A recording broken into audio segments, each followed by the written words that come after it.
大家好，今天是生活与我的第一集。我今天想要跟大家分享的是，因为前几天我自己的朋友有刚好跟我聊到跟金价、黄金的价位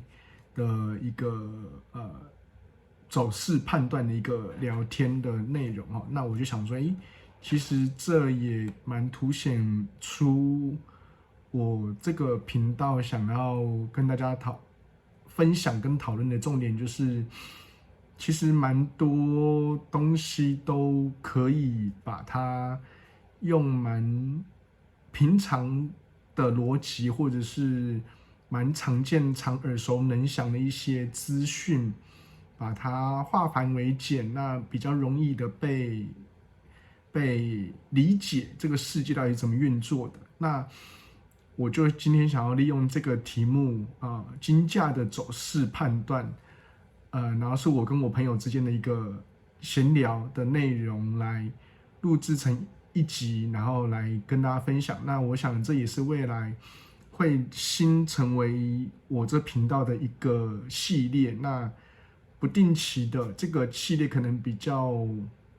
不定期的会有一些新的议题被讨论的时候，那可能我有我个人的理解见解，然后我来稍微快速的把它中整我的思路那个脉络是什么，那分享出来跟大家分享出来，然后给大家来评评理，来看看我的思路是不是合理的，这样的脉络思考是不是可以被讨论的？对对对，应该是这样子。好，我觉得对，就像我的开宗明义，我的频道开宗明义所讲的，现这个时代资讯是不缺乏的，是一个爆炸性量大到一个无法去，甚至已经无法去分析理解到底哪些资讯是对，哪些资讯是不对，哪些资讯是对我们自己有帮助的。那我觉得，身为现代人的我们，应该要更具备的是如何从这么多庞杂的资讯当中去萃取、去精炼出自己的一个思考方法。这个才是自己去优化吧，我觉得是优化或训练自己的一个方法，这样子。好，那就开始今天的题目。今天题目要跟大家讨论跟分享就是黄金价格的走势判断跟分析哈。那我们这边有几个蛮原则性的，也蛮一般通识吧，通识所能够理解跟接受的几个原则。好，第一个应该就是黄金应该可以被理解成它是一个避险的一个资产或者是一个工具。好，第二个，因为它是避险为主嘛，好，所以第二个它的重点应该是它应该不具备赚钱的能力，它就是一个零利率的东西，然后它是不能赚钱的，但是它的重点应该是放在当有风险存在的时候，它是一个全世界都认可的一个贵金属，然后它是具备了保值，然后避险的一个功能，好，它应该是有这样的特性。那第三个是比较是它的特性，就是因为目前全世界的黄金是以美元计价，所以它跟美元会有一个互为反指标的一个趋势，一个的现实这样子。好，那从这两个原则跟一个特性，我的结论我来看的就是说，既然是它有风险存在，那现在的国际局势的风险，好，不管是地缘政治，不管是所谓通货膨胀的这个风险，好，那都促使了黄金有风险存在的这个事实。好，那第二个是一般我们会说黄金因为黄金它也毕竟是一个资产的一个工具之一，所以如果我们单纯以投资资产的工具来评论它的价位这件事情的时候，那就很常会拿它比方说美元公债、美元那个黄金价位，好，这3个来作为一个很基础的一个讨论的时候，那往往美元公债的利率跟黄金价位往往会是一个反向指标，尤其是实质的利率的这件事情。那利率如果以这样的来看的话，应该是利率当走升的时候，金价应该是要走跌，因为我一样的钱，一样的投资的一笔本金，我拿去投资了比较容易赚钱的公债。好，我钱没有更多嘛，我就一样的一笔钱，我拿去投资公债，能够帮我自己所回报的报酬报偿是更高的，那我当然就会选择将这笔钱投入在公债，而减少比重投入在黄金的部分。好，以利益现实来看，就是这样子运作。所以，当利率走升，黄金价格就走贬；那当利率走贬，黄金价格就走升。但是谁先谁后的因果关系还不一定，原因是因为以现在来看我们就以现实来看，今天2023年的4月了，那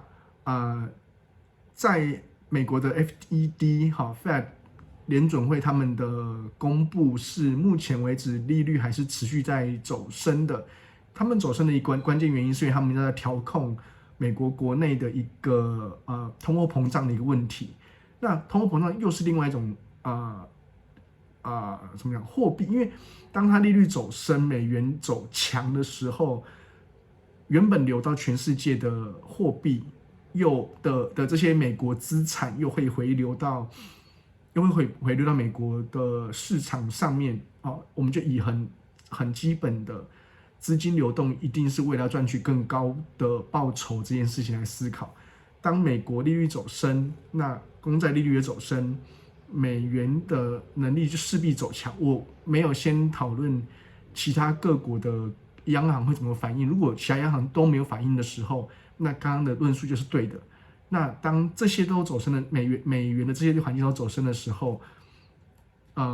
停泊在全世界的这些美元资产就会回流到美国市场、美元市场或者美国公债市场，那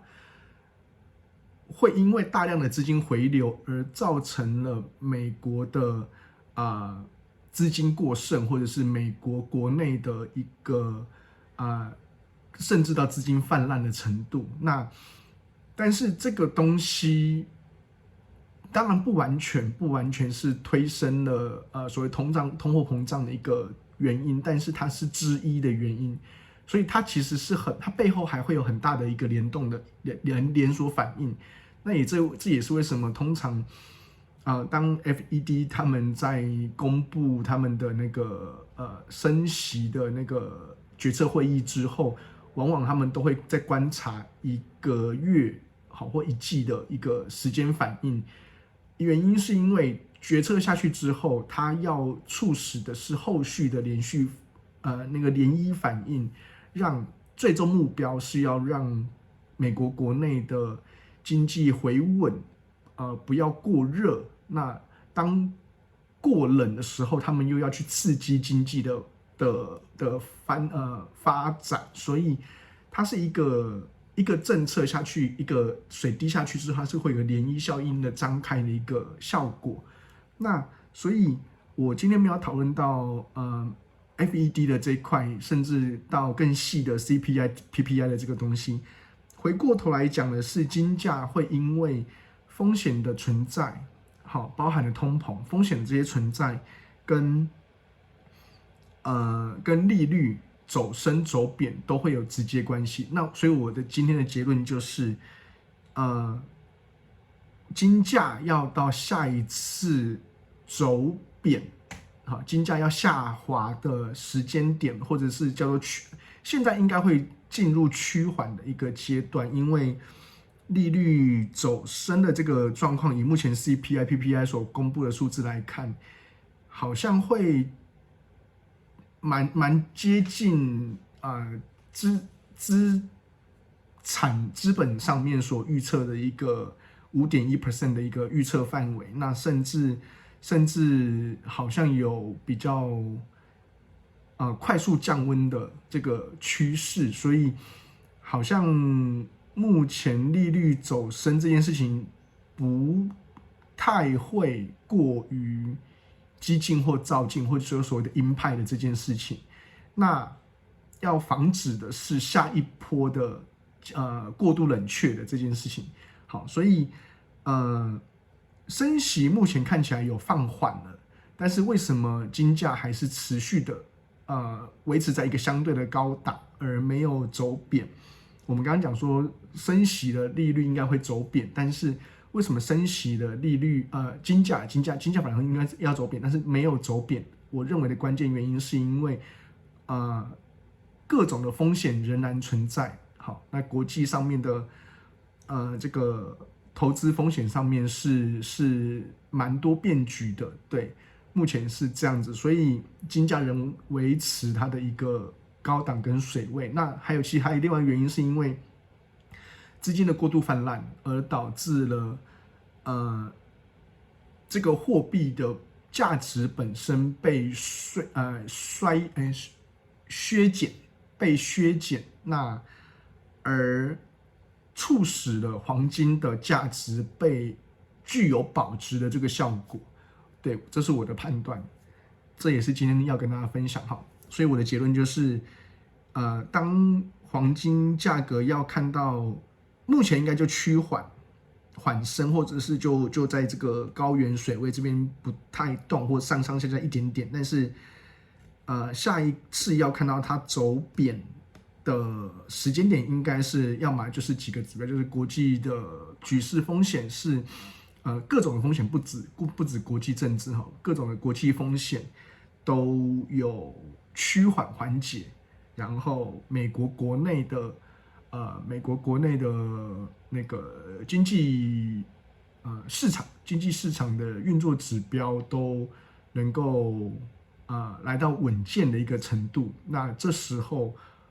资金才更愿意去做投资，投入在其他的方面，才会抑制了金价的持续走升，甚至让金价能够下滑的这个判断。对，这是今天的分享，谢谢大家。